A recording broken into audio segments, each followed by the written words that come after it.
Assalamu alaikum. Let's continue our discussion on hematology. In previous lectures, we have gone through all important bleeding disorders. इसमें हमने सबसे पहले पढ़ा approach to bleeding disorders, फिर हमने पढ़ा वेसल वॉल डिफेक्ट्स, फिर हमने पढ़ा प्लेटलेट्स डिफेक्ट्स, फिर हमने पढ़े क्लॉटिंग फैक्टर डिफेक्ट्स। उसके बाद हमने पढ़ा ऑल इम्पोर्टेंट डीएसी। आज हम जो टॉपिक स्टार्ट करने जा रहे हैं वो है एनीमिया। बहुत इम्पोर्टेंट टॉपिक है। आज इससे हम टोटल अपनी अप्रोच डेवलप करेंगे और ये सारा टॉपिक अच्छे से तैयार करेंगे। Anaemia is defined as it is decrease इन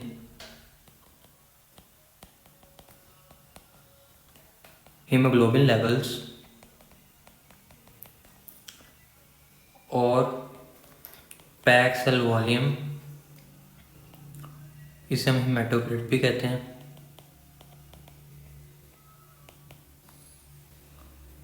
और आरबीसी मैस।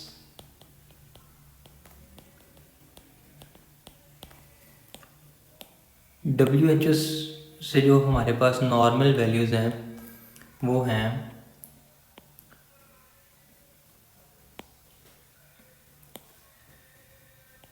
HB लेवल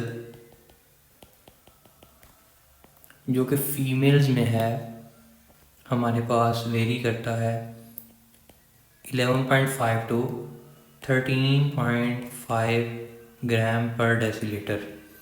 ये है हमारे पास फीमेल्स में।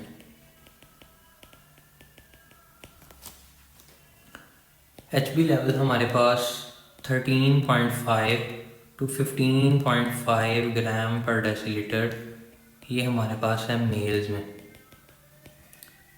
उसके बाद हमने बात की pack cell volume. Pack cell volume हमारे पास जो मेल्स में वैल्यू है वो है 38 टू 48% मेल्स में, और फीमेल्स में 35 टू 43%, ये है हमारे पास फीमेल्स में। इसके साथ हमारे पास है आरबीसी मैस। आरबीसी मैस की जो वैल्यू हमारे पास वेरी करती है वो है 32 ml पर केजी फीमेल्स में और 39 ml पर केजी मेल्स में। अभी तक हमने अनीमिया स्टार्ट किया। अनीमिया HB लेवल कम, पैक सेल वॉल्यूम का लेवल कम और आरबीसी मैस हमें कम मिलता है। WHO के हमने नॉर्मल वैल्यूज़ जो है वो देखी हैं। इसमें सबसे पहले हमारे पास HB लेवल मेल्स में 13.5 to 15.5 gram per decilitre, females में 11.5 से 13.5 gram per decilitre. Pack cell volume 38 to 48% males में, 35 टू 43% फीमेल्स में। RBC mass 32 ml per KG females में और 39 ml पर केजी मेल्स में। अब हमारे पास क्लिनिकल फीचर्स, पेशेंट कैसे प्रेजेंट करता है। Most important dyspnoea on exertion. Dyspnoea हम कहते हैं शॉर्टनेस ऑफ ब्रेथ को। अभी तक आज से हम यही जानते हैं कि जिस किसी को हार्ट अटैक होता है उसी को ही शॉर्टनेस ऑफ ब्रेथ डिस्निया होता है, जिस किसी को चेस्ट पेन है या नमोनिया उसी को ही डिस्निया या शॉर्टनेस ऑफ ब्रेथ में मिलती है उसी में। लेकिन एक जुमला हमेशा सारी ज़िंदगी याद रखिएगा, leading cause of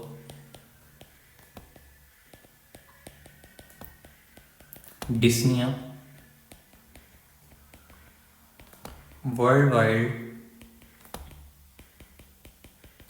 is anaemia. हमारे पास एक पेपर में क्वेश्चन आता होता है, 21 year old female with complaint of dyspnea on exertion,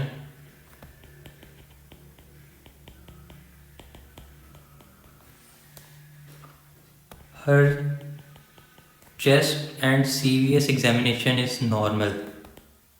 Her chest and CVS examination is normal.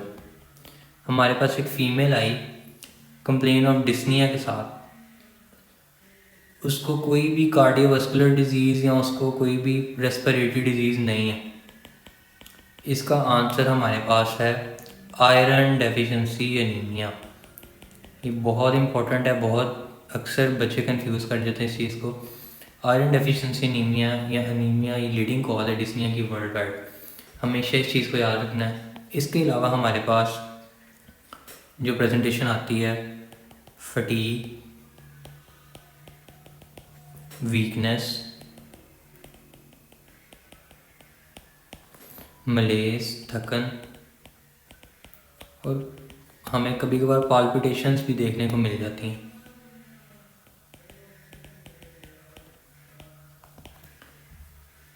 उसके अलावा जब हम एग्जामिनेशन में देखें, हमें एक ही इम्पॉर्टेंट फाइंडिंग मिलती है, वो है पैलर कंजक्टाइवा लोअर साइड का।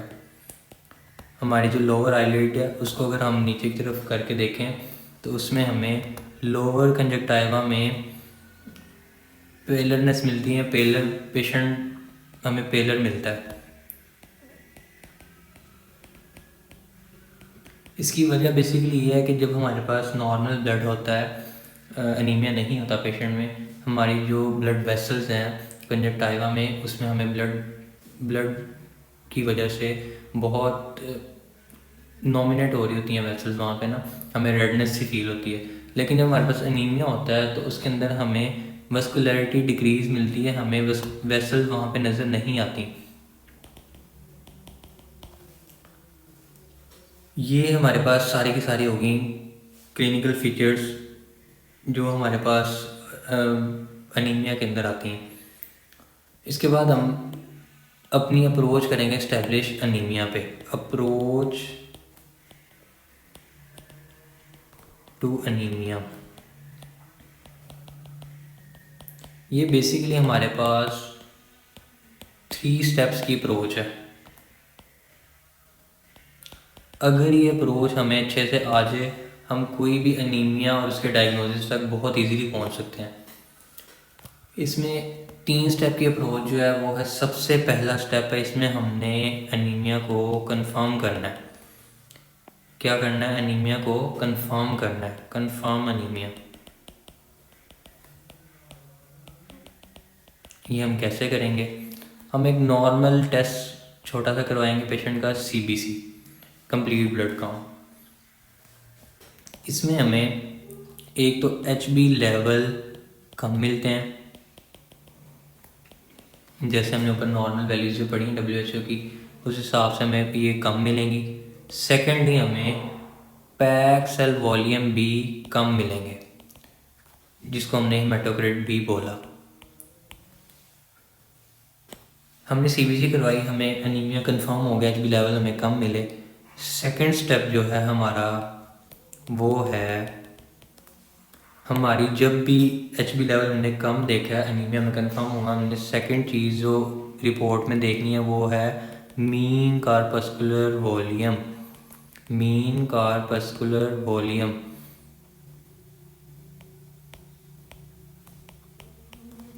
जिसे हम MCVB कहते हैं। उसी CBC की रिपोर्ट में हमें नीचे मीन कार्पस्कुलर वॉल्यूम भी नज़र आता है। ये बेसिकली हम देखते हैं 3 तरह का हमें मीन कार्पस्कुलर वॉल्यूम मिल सकता है। सबसे पहले नॉर्मल वैल्यू जो है इसकी वो होती है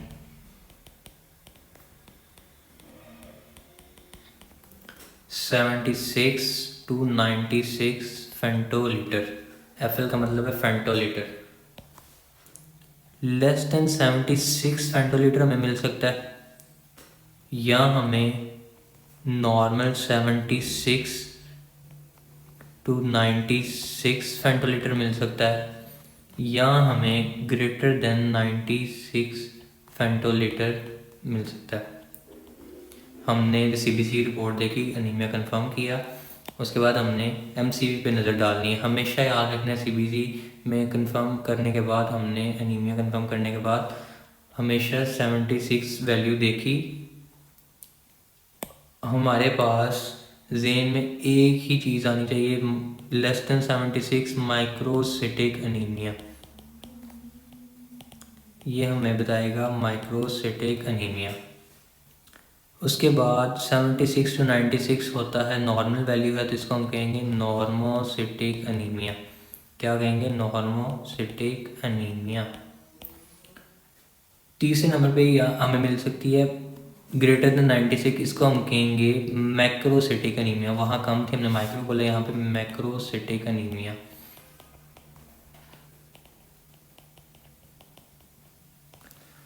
हमने CBC देखी, हमें माइक्रोसिटिक अनीमिया जब मिला, हमारे पास जेन में 3 ही डिफरेंशियल आने चाहिए। सबसे पहला आयरन डेफिशिएंसी अनीमिया,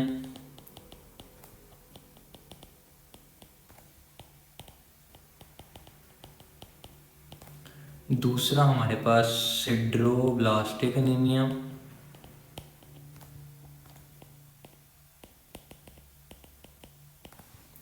तीसरे नंबर पे हमारे पास थैलेसीमिया। ये 3 डिफरेंशियल हमारे पास माइक्रोसिटिक अनीमिया में हमें मिल सकते हैं।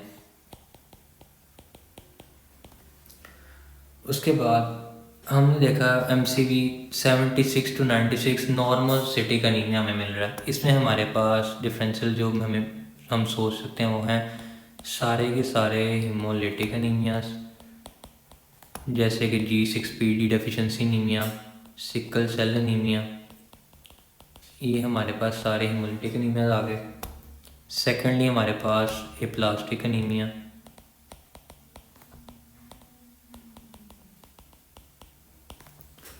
थर्ड पे हमारे पास रीनल फेलियर। रीनल फेलियर में हमें नॉर्मोसिटिक अनीमिया मिल सकता है। रीनल फेलियर क्योंकि इसमें हमारे पास एरिथ्रोपोइटिन एक हार्मोन है, वो हमारे पास नहीं बन रहा होता, एरिथ्रोपोइटिन।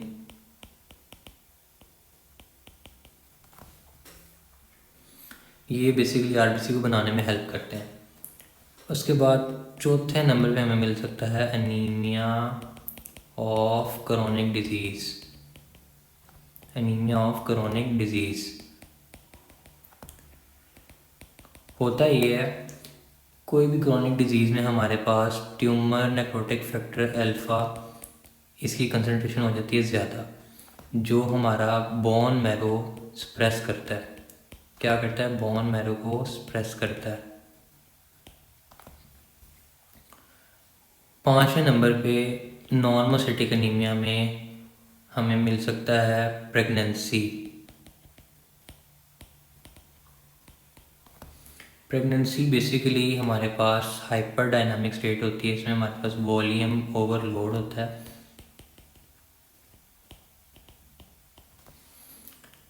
इसको हम दूसरे नंबर पे डेल्यूशनल अनीमिया भी कहते हैं, क्योंकि वॉल्यूम ओवरलोड स्टेट है, तो इसको हम डेल्यूशनल अनीमिया भी कहेंगे। इसमें हमारे पास जो HB है वो 10 ग्राम तक भी हमें नॉर्मल होती है। हमारी HB फीमेल की प्रेगनेंसी के अंदर 10 ग्राम भी HB नॉर्मल होती है। ये हमारे पास सारे के सारे आ गए नॉर्मोसिटिक के। तीसरे नंबर पे हमारे पास हमने CBC देखी, हमें मैक्रोसिटिक अनीमिया मिला, ग्रेटर देन 96 फेंटोलीटर वैल्यू मिली। इसमें हमारे पास एक ही डिफरेंशियल हो सकता है मैगेलोब्लास्टिक अनीमिया। मैगेलोब्लास्टिक अनीमिया। मैगेलोब्लास्टिक अनीमिया में आगे 3 तरह के अनीमिया हमें मिलते हैं, B12 deficiency anaemia, folic acid deficiency, और तीसरे नंबर पे पर्निशियस अनीमिया। इसका मैं थोड़ा सा आपको एक्सप्लेन करता हूँ ये क्या है। पर्निशियस अनीमिया बेसिकली ये किसी भी पेशेंट को अंडरलाइन ऑटोइम्यून डिजीज़ कोई पहले चल रही हो, उसके साथ पेशेंट का जो वो इंट्रिंसिक फैक्टर होता है जिसकी वजह से हमारा विटामिन B12 अब्जॉर्ब होता है, उसके खिलाफ एंटीबॉडीज़ बन जाती हैं, वो इंट्रिंसिक फैक्टर डिस्ट्रॉय हो जाता है। डिस्ट्रॉय होने की वजह से हमारे पास परनिशियस अनीमिया, इसको हम कहते हैं परनिशियस अनीमिया। इसमें हमारा जो विटामिन B12 वो अब्जॉर्ब नहीं होता है, क्योंकि इंट्रिंसिक फैक्टर तो हमारे के सारे वो डिस्ट्रॉय हो गए, तो हमारा जो B12 है उसको कोई भी चीज़ अब्जॉर्ब नहीं करवा सकती।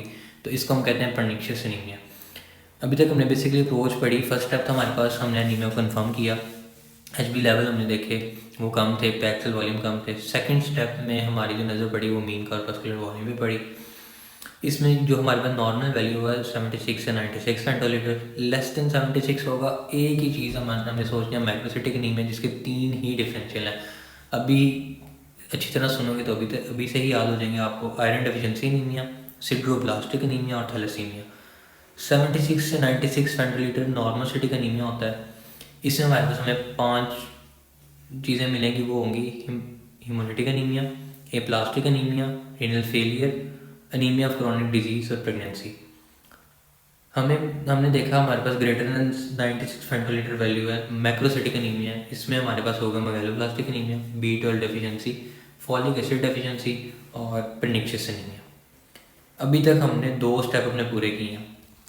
अच्छा, लेट्स से हमारे पास मीन कॉर्पस्कुलर वॉल्यूम के बाद भी हमारा डायग्नोसिस इस्टेब्लिश नहीं हो पा रहा। सेकंड चीज़ हमने जो पेशेंट से इसके बाद करवानी है वो है पेरिफेरल स्मीयर। क्या करवाना हमने? Peripheral smear. इसमें बेसिकली सीधा हमें सेल्स की शेप नजर आती है। अगर सिकल सेल है तो सिकल सेल डिजीज़ है, स्फीरोसाइट्स है तो हेपेटाइटिस स्फीरोसाइटोसिस है। इन चीज़ों को कंफर्म करने के लिए हमें ये चीज़ें नज़र आ जाती हैं। माइक्रोसाइटोसिस है तो microcytic anaemia, iron deficiency anaemia की तरफ हम जाएंगे। ये चीज़ हमें बेसिकली रिवील कर देती है स्पेसिफिक सेल्स को। क्या करती है? Reveal specific sales. इससे हमारा डायग्नोसिस इस्टेब्लिश हो ही जाता है। उसके बाद हमारे पास थर्ड स्टेप जो है वो फिर हम करवाएंगे investigation of choice. Third step basically investigation of choice. वो फिर जिस भी डिजीज़ का हमारे पास हमें डायग्नोसिस मिलेगा उसकी हम इन्वेस्टिगेशन ऑफ चॉइस करवाएंगे। अभी तक हमने अप्रोच अपनी सेट की। ये जो हमने क्लासिफिकेशन पढ़ी है ये बेसिकली हमारे पास मॉर्फोलॉजिकल क्लासिफिकेशन है। कौन सी क्लासिफिकेशन है? Morphological classification. उसके अलावा हमारे पास मैक्रोसाइटोसिस विद नॉर्मल HB भी हमें मिल जाती है सेल्स की। लेट से हमने CBC करवाई, CBC के अंदर HB हमें नॉर्मल मिली, नॉर्मल, लेकिन MCV हमें ज़्यादा मिल रहा है, MCV हमें ज़्यादा मिल रहा है। इसकी बेसिकली कुछ कॉजेज़ हैं। एक तो पेशेंट जो हो अल्कोहलिक पेशेंट में हमें MCV ज़्यादा मिल सकता है। इसको हम कहते हैं मैक्रोसाइटोसिस, कि हमें नॉर्मल HB के साथ भी MCV की वैल्यू ज़्यादा मिल रही है और सेल्स हमारे बड़े बड़े हैं। मैक्रोसाइटोसिस अल्कोहलिक पेशेंट में मिल सकता है। दूसरा, लीवर डिजीज़ है किसी पेशेंट को हो, लीवर डिजीज़ हो किसी पेशेंट को, या थायराइड की कोई डिजीज़ चल रही हो, थायराइड डिजीज़, इसमें हमें मैक्रोसाइटोसिस मिल सकते हैं। एक और इम्पॉर्टेंट पॉइंट है, MCV जो है बेसिकली अल्कोहलिक्स में स्क्रीनिंग टेस्ट के लिए भी यूज़ हो सकता है कि अल्कोहल पीता है कि नहीं पीता। वैसे तो हो सकता है उसको लिवर डिजीज़ भी हो, थायराइड डिजीज़ भी हो, लेकिन अल्कोहलिक में एज अ स्क्रीनिंग टेस्ट भी यूज़ हो जाता है। ठीक है, अभी तक हमने ये चीज़ें पढ़ी हैं। इसके अलावा कुछ जुमले हैं, इनको हेड नोट या फुट नोट लिख लीजिए। अनीमिया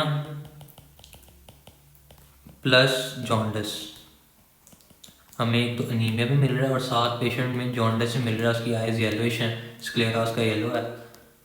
ये हमें एक ही चीज़ की तरफ लेके जाती है, वो है हिमोलिसिस, के अंदर कहीं सेल टूट रहे हैं, हिमोलिसिस। ठीक है, उसके अलावा अनीमिया प्लस जॉन्डिस प्लस लो MCV, अभी हमने पढ़ा है ऑल इम्पोर्टेंट थैलेसीमिया। हमारे पास पेपर में जितनी मर्जी बड़ी स्टेटमेंट आए, हमें ये 3 चीज़ें मिल रही हैं, पेशेंट को अनीमिया है, पेशेंट जॉन्डिस्ड है और एमसीक्यूज का काम है।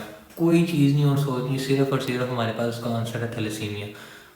ये बेसिकली एग्ज़ाम का इम्पोर्टेंट पॉइंट है, इसको हम अच्छे से अगर देख लें तो काफ़ी हेल्प करता है हमारे पास। Anaemia plus jaundice plus low MCV thalassaemia को रूल आउट करता है।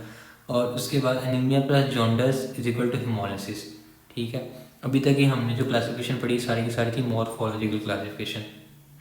इसके बाद हमारे पास एक क्लासिफिकेशन और आती है, वो है एटियोलॉजिकल क्लासिफिकेशन। और अगली क्लासिफिकेशन आती है क्लासिफिकेशन ऑन सेवेरिटी एनीमिया। ठीक है, ये बेसिकली सेवेरिटी को बताती है। ये अभी हम पढ़ लेते हैं, क्लासिफिकेशन छोटी है, इसको भी हम साथ ही पढ़ लेते हैं। क्लासिफिकेशन